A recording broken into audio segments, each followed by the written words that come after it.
Hi, Lisa. It's really good to talk to you and meet you today and discuss your new film, Sisters with Transistors. I've watched it a few times now and just kind of found it really beautiful, but also a little bit sad, quite sad about some of the stories and having had an interest in this kind of area, sort of some of the reflections that have happened in my career. So it was kind of, I thought we could talk about what I felt was a common theme throughout the film was barriers and liberation. So one quite poignant moment for me was when Delia Derbyshire says, "I do all sorts of stuff that I was told I couldn't do." Which again I felt was a common thread, coming up against barriers, and somehow the electronic music provided this liberation. And early on, Laurie Spiegel, is that the right way of saying that? Yeah, states that technology is a tremendous liberator and it blows out power structures. So I was wondering if that was something you felt, and making this film, that was a kind of a point that you wanted to put across. Yeah, absolutely. I mean, I think that that part of the story was really what drew me in. I don't think I realized before making the film just how important and how enabling this medium was to women composers. I mean, before this medium, of course, women composers existed, but we basically have no recording or very little. And so it was incredible for me to discover not only that this genre of music was female authored, but that many of those female authors were also the pioneers, that they were part of the beginning of the story. Electronic music was also in itself a kind of rebellion, so the women were attracted to that. Do you think that's somehow, it helped them to give a voice within every kind of circumstance? Yeah, and also, rebellion in so many different ways. Also, obviously, from the perspective of the role of women, but also just from the perspective of how we define music. It really completely changed not only, our definition of what is music, and that was something that I was really, again, drawn to in the telling of their story. Building machines, using machines differently. There was all kinds of different techniques. There's no one to say, oh, you can't do it like that, because it was also kind of new, and the wider, I suppose, the wider music were establishment were questioning even men and women. So yeah, I suppose it felt at the beginning like a level playing field almost. Yeah. One of the things that came up recently in another kind of discussion I've had was the fact that this music wasn't commercialized. You weren't able to press this music on an album. And so in many ways that may have been also the reason why for so many people it wasn't considered music, which I thought was a very interesting point. Something that's not in the film, but just something that's come up after that. But yeah, they were pushing so many boundaries in terms of, what is music. I just, and of course, like, while we all think, oh, well, of course we know it's music, I think that, it's relatively difficult music. And there's an interview with Eliane where she's speaking in English, Eliane Radid, and she talks about, how people in Paris were not considering her music. And that was an interview that was recorded in the 80s. So it just goes to show, like, they continue to struggle. And I think now I'm so happy that we can kind of celebrate them, and that people are, the audience reaction has just been so tremendous. People are finally ready for these stories. Yeah, and I think now that music genres have split and split and split, and again, even just across the board, the language is difficult. Sound, music, noise, electro. new media, you know, so yeah, the language is kind of quite a tricky one to navigate. So, but I think that helps with the kind of where we can kind of accept them and appreciate them. How did you select the artist? Was there any particular kind of formula, or was it just these are the women you like? Or it was really archive driven. So I should start by saying this is not the comprehensive no, story of women in electronic music. There are lots of women, and we are only going to find out about more. And so this is really, for me, this is the first step, the beginning in this process of uncovering these stories. But yeah, as a filmmaker, obviously I was drawn to the stories for whom, or the subject for whom I could find archive. So that really dictated the who I could basically. And was that difficult? Uncovering the archive was really tricky. Sometimes it was obviously easier than other times, but I really had no idea what kind of adventure it would be. It took a good 3 years, and I was actually still swapping archive in the last, in the online edit where you're not supposed to swap archive anymore. Things just kept appearing. Other things were impossible to find the owner. So it's a whole process working with archive. And then, of course, I mean, some of it came from the BBC and things like that, which was obviously a much easier situation. But then, unfortunately, that archive is so expensive. So you can't really just build your whole film on stuff because you just never could afford it. So there was a lot of kind of creative, we had to find a lot of creative solutions to accompanying that expensive archive with archive that we could afford, or that archive that we could, source for free. But yeah, the stories were quite hidden and buried, and it was a difficult and long process. And do you think that's just because, I mean, people didn't feel it relevant to record it, or didn't feel it was relevant to save it? Or, I mean, is that similar across the board, or is that just particularly women's kind of outputs? Yeah, well, I think what's really fascinating to me is that, a lot of these women were recorded, they were documented. So they, at the time, were considered to be doing something obviously important, because of course, not very many people were being recorded as they are now. But then the real question for me is like, how, if they were so important, how could the canon or history or the writing of the history of electronic music left them out? And because they were left out, then obviously, the archives kind of got split up, and it was tricky to find. But yeah, I think it's just super important, if you're an artist, to document and keep your archive in one place. That's the way that we have all this archive, is because many of these women were archiving their work themselves. So Suzanne, Laurie Spiegel, they had their whole archive. It was just amazing. They just kind of gave me a hard drive full of this incredible stuff from all kinds of different periods of time. And then for other subjects like Pauline Oliveros, her archive is spread out in all the different universities that she worked in. So it was more difficult. But some of the most beautiful archive, in my mind, really came from families and loved ones, kind of home movie-esque things.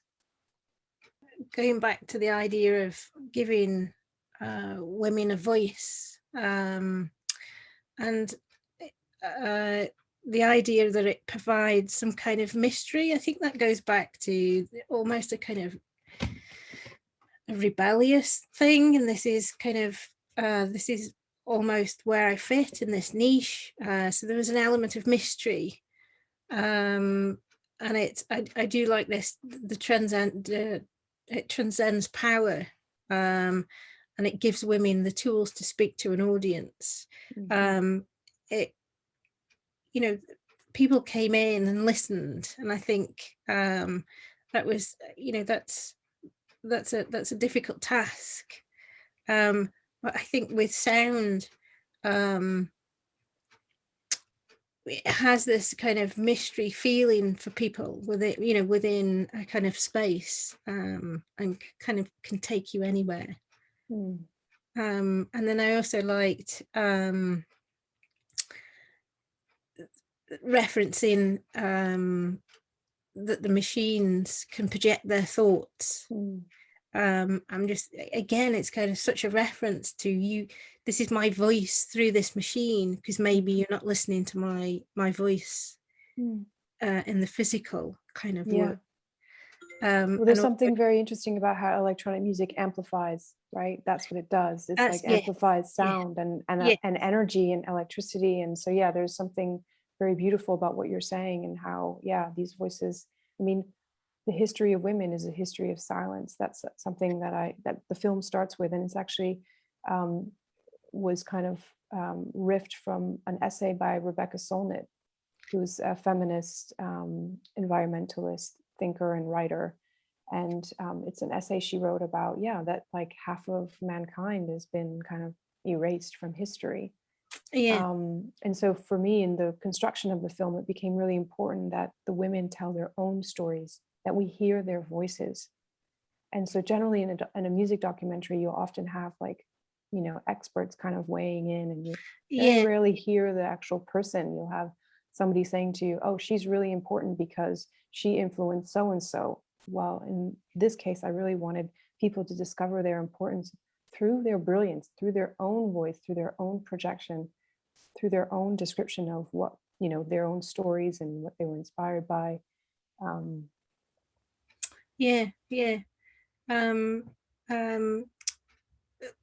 Well, I was thinking about Pauline Oliveros.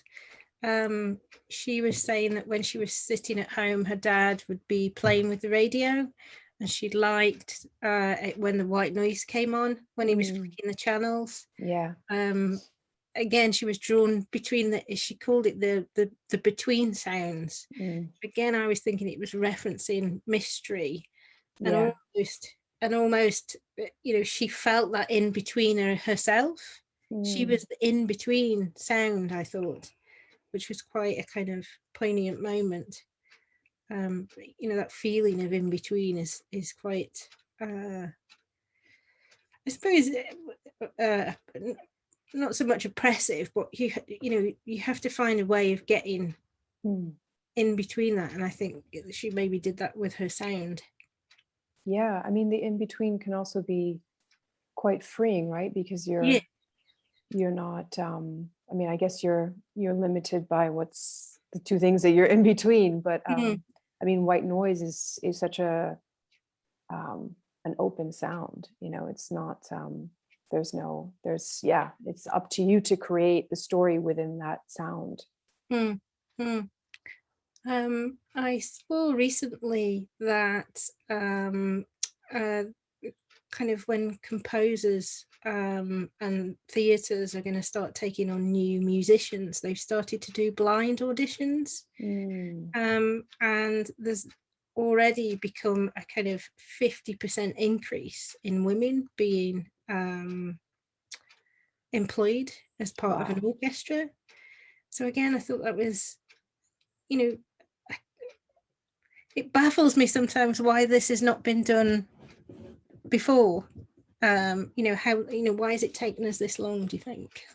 I mean, it's interesting because, of course, as a female filmmaker, when you look at the statistics, it's kind of outrageous just how few female directors are getting movies made. And of course, like now there's, there has been a change, and we're kind of starting to be aware. And so there's a lot of like press about, these women directors. But if you look at the numbers, it's like a tiny, tiny percentage. So I can absolutely identify with what ultimately must be so frustrating. But I think it is great, as you say, that there, that these, I mean, the blind audition is brilliant, right? Because it's like, it's all about, it's but yeah, I definitely felt like even as personally in the making of this film, I felt like, the authority figures tended to be men. And I mean, my producer was a woman, and the people that I worked with we were all on the same page. But it is interesting just how difficult it is for women to do their thing, you know.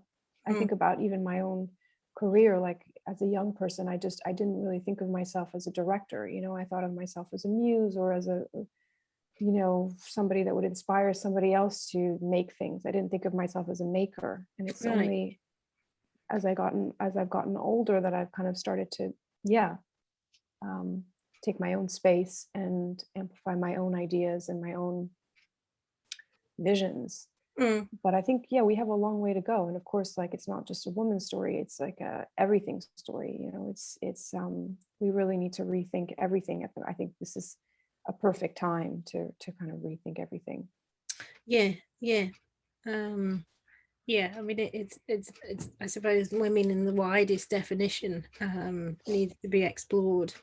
Can I ask you a question? Of course. What was your favorite woman in the film? Oh, I think it was Marianne. Mm. But some of them I'd not heard before. What was the first story, the lady at the beginning, the woman Claire Rockmore. the Rockmore? Yeah, is that the air thing? The theremin? Theremin, yes. I mean, thought that she looked just a force to be reckoned with. Never mind the music that she played. Yeah. I would sit down and listen. Yeah. Yeah, it was very, yeah, I liked that. Yeah, I like that story.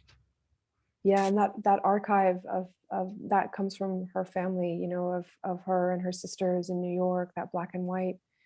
I mean, seeing that for the first time, I felt like an instant connection with the person whose story I was telling. You know, she's just so embodied. It's insane. Like, she's like you say, like a life force and an inspiration. And actually, one of the things that you know, with when you're editing a film, there's parts of the story that have to be dropped. But one of the interesting reasons that she got involved in playing the theremin is because, so she was a concert violinist from a very, very young age, and she had a pain. She was basically, when she couldn't play the violin anymore because of a pain, like a physical ailment. Right, yeah. And so I love this idea that electronic music allowed her to connect with music again. And of course, the precision and that the incredible player that she was, and her ear, which allowed her to, yeah, translate these traditional compositions, you know, through the theremin. Yeah, didn't she describe it as playing like a butterfly? Yeah, elegant butterfly. yeah, Yes, which certainly her fingers were when they were going. But again, yeah, I mean, she certainly made people listen, and she never give up, which is great. And for that kind of time period, it must be very, very difficult. Yeah, very frustrating. Yeah, and but then also very exciting, right? Because yeah, you're playing the air. yes, yeah. I suppose, yes, the whole, even the mystery behind that science is incredible. Yeah. So yeah, it must have been like a complete magic show. Just, can you imagine being the first person ever to hear that, and somebody to be able to control something you just don't understand? It's very powerful. Totally. Yeah. And I've since then gotten a theremin, and it's just really amazing, because you're literally like, you're sculpting air. It's just the strangest kind of feeling. I really recommend anybody who ever has an opportunity to try it. It's magic. Yeah. But yeah, I love the scene of her, like in the 70s, you know, and at the table are these, like, it's Bob Moog, and you just have these guys who are just like in awe of her. Yes. But yeah, there's a little clip in the film of her performing in like 1939, I think. And, you know, you see the setting, and it's just absolutely gorgeous. And of course, the camera is really far away. And while she's performing, the camera can't be recording, because the cameras at the time made so much sound. So you just have her entering and her leaving. Yeah. But yeah, I mean, that dress, like everything about that moment, I mean, I just cannot imagine how just, yeah, must have been, yeah, just so Yeah. spellbinding. Yeah. And the interest in electronic music, is it something you've been into, or is this a new exploration for you in terms of Yeah, I playing? definitely say that I've been very into it, and also like experimental and more avant-garde sounds Mm, and mm, soundscapes. Contemporary art is a very big thing in my life, but yeah, I think I learned a lot. Like I really didn't, I thought I knew a lot, and I actually discovered I know nothing. right. Yeah. About just the history of electronic music, about how, war created opportunities for these instruments to exist, but also opportunities for women. But yeah, I've definitely always been, I guess, in a way, in a parallel way, electronic music was also my liberation. When I was younger and I would go to clubs, it was really the first time I felt free, felt like myself. Yeah. And so Yeah. the way that when I first started kind of digging into the subject, the way that, mainly, I think it was an interview with Lori, the way that she was describing electronic music as the sound of liberation, I really identified with.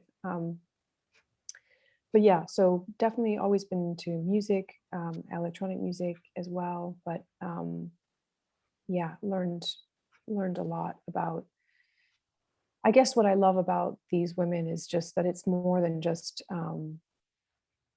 a beat or a rhythm or a melody. It's a lot. It's a lot of ideas and really thought-provoking Mm, music. mm, Yeah, I think also what was really interesting about these women is that not only were they composers, but they were also inventors. That was really fascinating. Again, it's wild because it's 2021, and we know that there are women in tech and science and things like that. But growing up, I actually, to be honest, I literally just thought of it as a kind of a male field, and I thought, yeah. women Yeah. were meant to be writing and painting and not. So it's just, what I hope with this film is that it kind of inspires a whole new generation of young women to explore their interests, whether it be tech or whether it be something else. But if it is tech, that they have role models, that they have women to look up to yeah, to know that it's possible. Okay, Lisa, I just want to say again, thank you very much for the time, and it's been a privilege to hear insights about the film and your thoughts on these pioneering women. So it was just really, if there was one insight that you would want the audience to leave with, what would that be? Well, I guess I should start by saying that, again, what I hope that this film does is that it makes you question who's been left out of history. And one of the things that I think, um, one of the ways the film has affected me is that it's really made me re-question how to listen. I feel like I hear and listen differently now. I think the world would be such a better place if we could, as Paulina Olivero suggested, listen deeply, listen inclusively, listen actively. Also for the things that have been left out of history. So yeah, two things: listen actively and question more. Yeah, that's a great attributes that we should have as individuals and as a society. So yes, it's been great watching the movie and getting more of an insight from you, and good luck with all future screenings and anything else that you do in the future. Thank you. Here's to more women.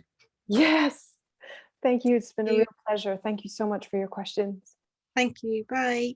Bye.